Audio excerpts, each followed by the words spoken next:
Assalamualaikum warahmatullahi wabarakatuh. Kami dari kelompok 1 yang beranggotakan saya sendiri, Fitria Renova. Selanjutnya ada Adinda Nurfatia, Bartolomeus Hasudungan Pasaribu, Dwi Mutia, Kintan Fariza Sahlanovita, Puspa Triana Putri, dan Sabrina Syamil Hayati. Di sini kami akan menampilkan video tentang percobaan karbohidrat.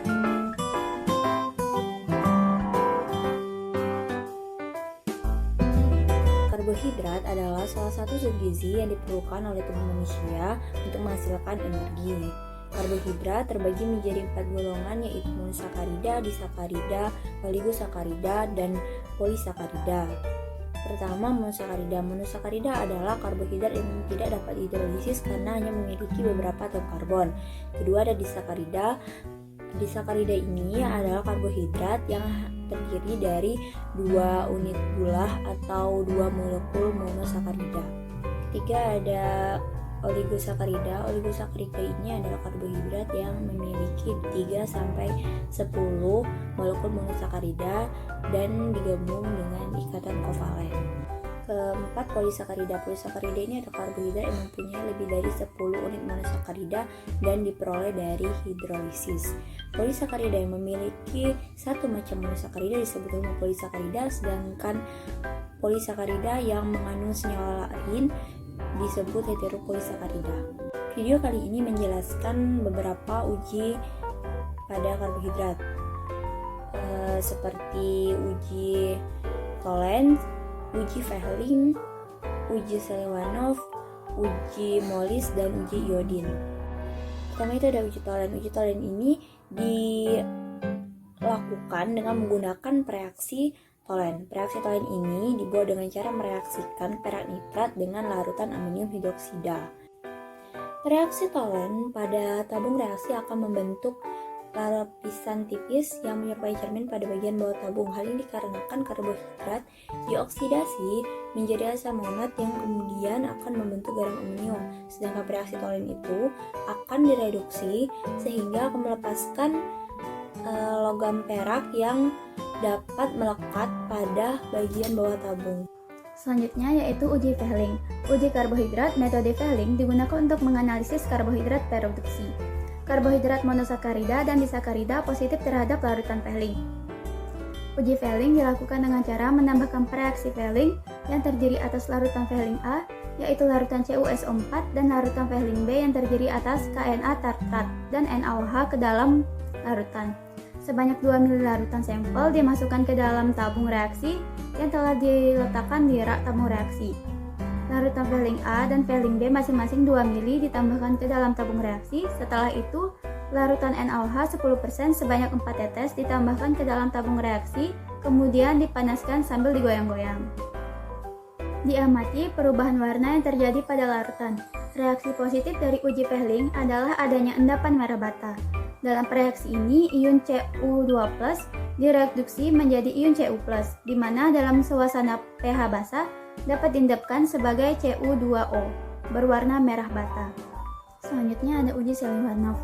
Uji karbohidrat metode Seliwanov digunakan untuk menganalisis fruktosa. Pada uji Seliwanov ini, satu buah tabung reaksi diisi dengan beberapa tetes larutan sampel fruktosa, kemudian larutan ditambahkan dengan 5 ml reaksi Seliwanov. Kemudian dididihkan dengan api kecil. Hasil positif ditandai dengan adanya larutan berwarna merah oranye. Pada uji Seliwanov, jika gula tersebut mempunyai gugus keton, disebut ketosa. Sebaliknya, jika ia mengandung gugus aldehida, ia disebut sebagai aldosa. Reagen Seliwanov ini terdiri atas 0,5% resorsinol dan HCl pekat. Prinsip dari uji ini adalah dehidrasi fruktosa oleh HCl pekat menghasilkan hidroksi metilfurfural dengan penambahan resorsinol akan mengalami kondensasi membentuk kompleks berwarna merah oranye. Dalam uji Molis, karbohidrat mengalami dehidrasi setelah masuknya asam klorida atau asam sulfat pekat, menghasilkan pembentukan aldehid.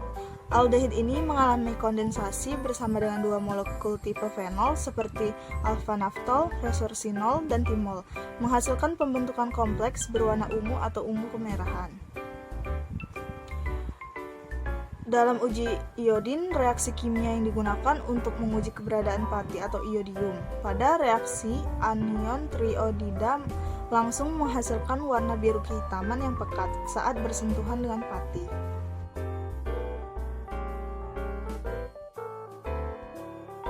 Oke, baik, pada saat ini kita akan melakukan preparasi sampel.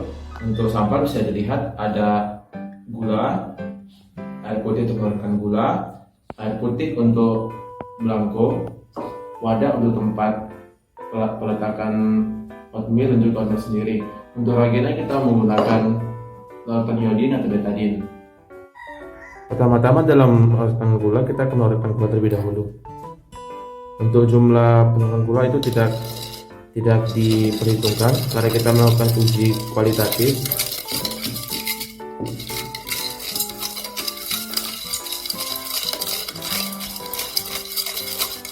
Larutan terus diaduk sampai larutan gula benar-benar larut dalam aqueous.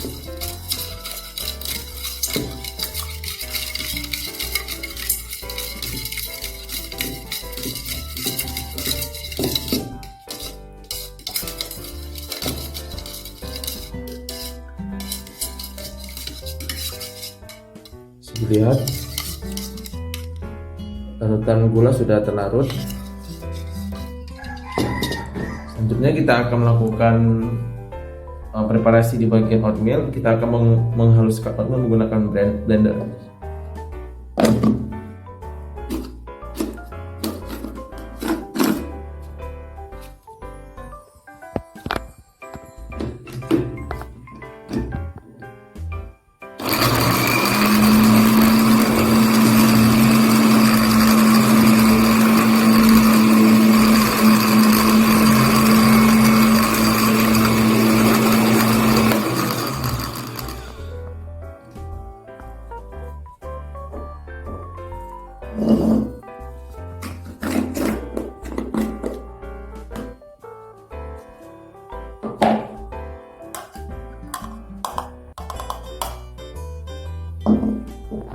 Satu lagi, untuk wadah sebagai air putih kita tidak melakukan perlakuan karena dianggap sebagai belangko.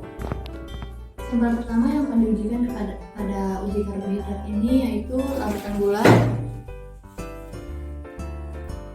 Pertama-tama kita teteskan iodin ke dalam larutan gula sebanyak 3 tetes.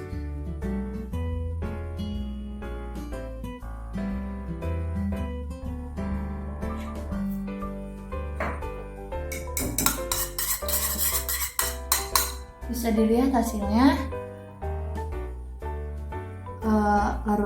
Hasil dari larutan gula ini berwarna orange dan bukan biru kehitaman, yang berarti larutan gula tidak mengandung amilum.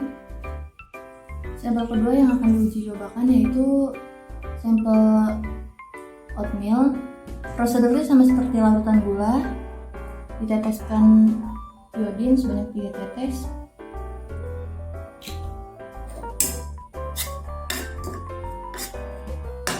Dapat dilihat hasilnya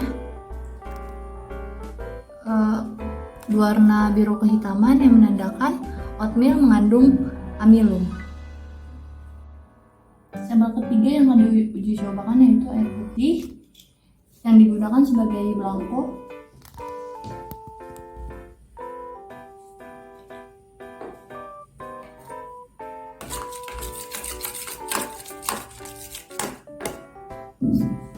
Setelah diteteskan iodin, belangko akan berwarna orange kemerahan yang berarti tidak ada reaksi.